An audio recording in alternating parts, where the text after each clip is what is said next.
नमस्कार, संगम न्यूज के इस बुलेटिन में आपका स्वागत है। आज की अहम खबरों के साथ मैं हूं निशा। चलते हैं आज की खबरों के सफर में। इलाहाबाद हाईकोर्ट की उच्च न्यायिक सेवा HJS भर्ती परीक्षा 2020 का अंतिम परिणाम जारी कर दिया गया है। इसमें कुल 31 अभ्यर्थी सफल हुए हैं। परीक्षा में मंजुला भलोटिया पहला, नेहा गर्ग दूसरा और निशांत सिंघल तीसरे स्थान पर रहे। रजिस्ट्रार निरंजन चंद्र पांडे की ओर से जारी अधिसूचना में कहा गया है कि परीक्षा का परिणाम इलाहाबाद हाईकोर्ट की वेबसाइट पर देखा जा सकता है। बता दें, HJS की लिखित परीक्षा 25, 26 और 27 मार्च को आयोजित की गई थी, जबकि साक्षात्कार 1 और 2 अगस्त को हुए थे।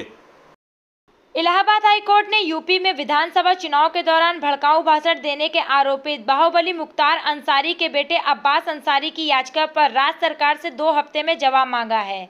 अगली सुनवाई 14 अक्टूबर को होगी। ये आदेश कोर्ट ने अब्बास अंसारी की याचिका पर दिया था। याचिका पर अधिवक्ता उपेंद्र उपाध्याय ने बहस की। याची के अधिवक्ता का कहना है कि उसके खिलाफ दाखिल आरोपपत्र निराधार है। कोर्ट में कहा गया कि याची अब्बास अंसारी को सोची समझी साजिश रणनीति के तहत फंसाया जा रहा है।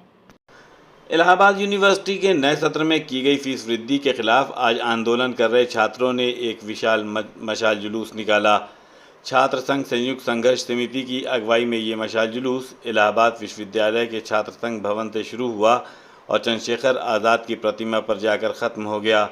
इस दौरान संघर्ष कर रहे छात्र नेताओं ने चारपाई में लेटकर अपना विरोध प्रदर्शन दर्ज कराया। विरोध प्रदर्शन में विधायक अतुल प्रधान ने भी छात्रों का हौसला बढ़ाया।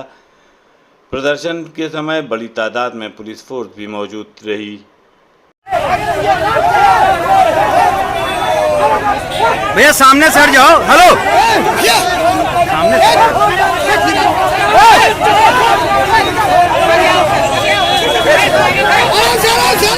श्री मठ बागंबरी गद्दी में आज एक बार फिर सीबीआई की टीम पहुंची, जहां पर महंत नरेंद्र गिरी के उस कमरे को खोला गया है जिसे सीबीआई की ओर से सील किया गया था। सीबीआई की टीम साक्ष्य संकलन के दौरान मौजूद रहे चीजों का मिलान पूर्व में बनाई सूची से कर रही है। सबूतों से किसी तरह की छेड़छाड़ किए जाने की भी तस्दीक कर रही है। सीबीआई के साथ ही स्थानीय पुलिस और प्रशासनिक अधिकारी भी मौजूद हैं। इसके अलावा बैंक के अधिकारी और रजिस्ट्रार भी हैं। कहा जा रहा है कि कमरे में काफ़ी रकम रखी है। सीबीआई की ओर से मठ के कमरे में मीडिया के प्रवेश पर रोक लगाई गई है। कहा जा रहा है कि महान नरेंद्र गिरी के आत्महत्या की जांच के दौरान सीबीआई ने मठ के परिसर में बने ऊपर वाले कमरे को सील किया था, जहां पर नरेंद्र गिरी आराम करते थे। आत्महत्या से पहले उन्होंने अपने बाजूबंद, माला सहित कई चीजों को उतार के रखा था।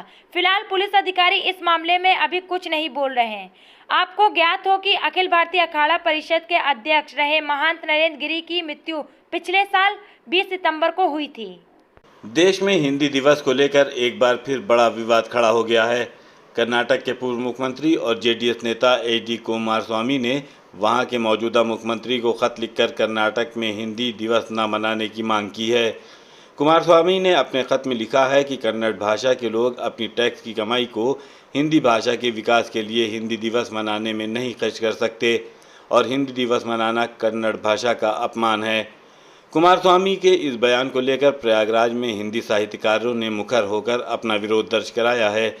हिंदुस्तानी एकेडमी में हिंदी दिवस मनाने आए इन हिंदी साहित्यकारों का कहना है कि कुमारस्वामी ने आने वाले 2024 के लोकसभा चुनाव को ध्यान में रखकर ये विवाद खड़ा किया है और ऐसा बयान दिया है जो बेहद बचकाना है। हिंदी के जानकारों का ये भी कहना है कि हिंदी जोड़ने की भाषा है, तोड़ने की नहीं, लेकिन कुछ सियासी लोग इसे अपना राजनीतिक स्वार्थ साधने के लिए इसे इस तरीके से पेश करते हैं कि इससे युवाओं के दिमाग में गलतफहमी पैदा हो जाती है।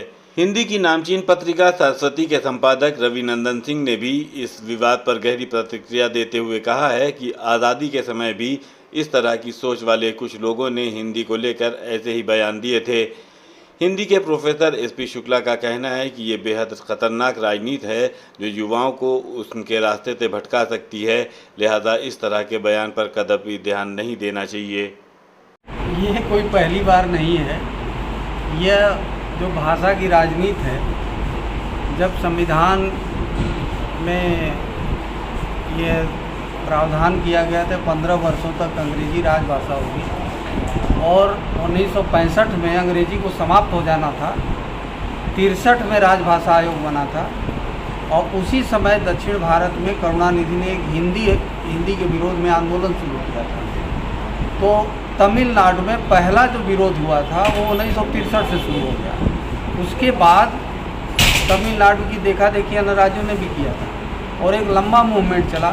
65 में जो राजभाषा अधिनियम आया था और जो प्रावधान हुआ उसमें ये कर दिया गया कि अब अंग्रेजी अनिश्चित काल के लिए चलेगी और जैसा आपने बताया कि एक भी राज्य अगर विरोध करता है तो अंग्रेजी हिंदी को हम किसी पर थोपेंगे नहीं। अच्छा, दूसरी, जब गृह मंत्री माननीय अमित शाह जी बने तो उन्होंने तीसरे दिन ही एक बयान दिया कि अब समय आ गया है कि एक राष्ट्रभाषा के रूप में हिंदी को हमको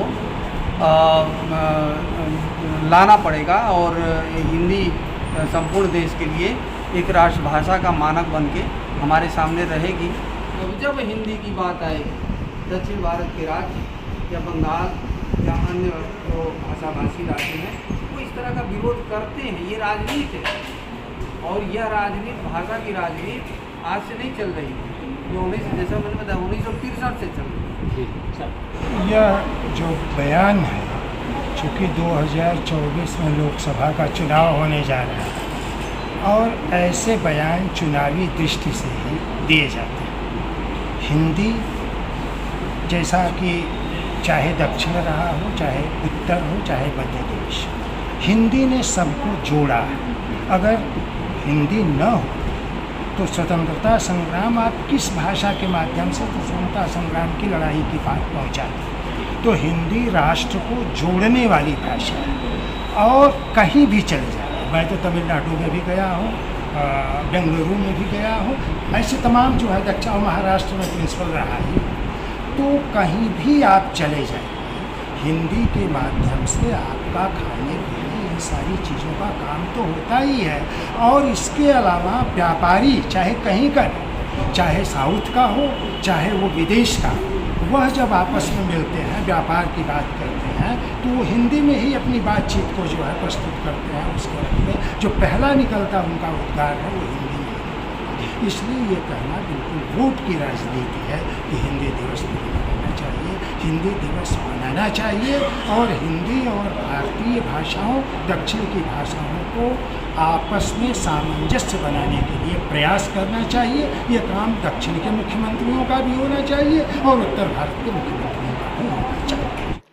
इलाहाबाद हाईकोर्ट ने पुलिस इंस्पेक्टर के निलंबन पर रोक लगाते हुए कहा है कि किसी कर्मचारी को 3 महीने से अधिक समय तक निलंबित नहीं रखा जा सकता।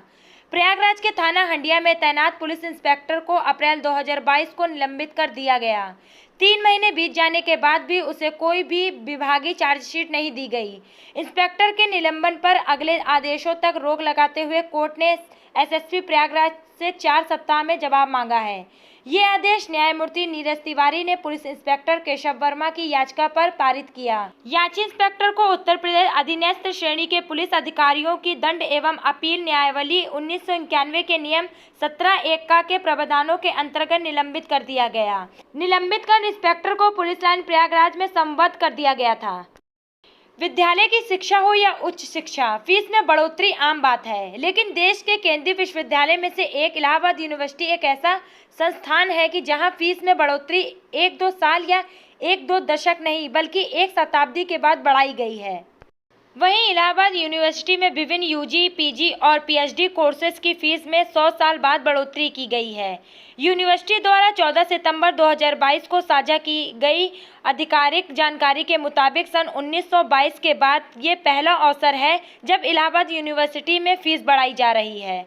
इलाहाबाद यूनिवर्सिटी में BA, BSc, BCom, MA, MSc, MCom, LLB, LLM और पीएचडी कोर्सेज में वर्ष 2022 में दाखिले के लिए लागू होने वाली फीस में बढ़ोतरी की घोषणा की गई है। हालांकि बढ़ाई गई फीस अन्य सेंट्रल यूनिवर्सिटियों की तुलना में अभी भी कम ही रहने की जानकारी विश्वविद्यालय ने दी है।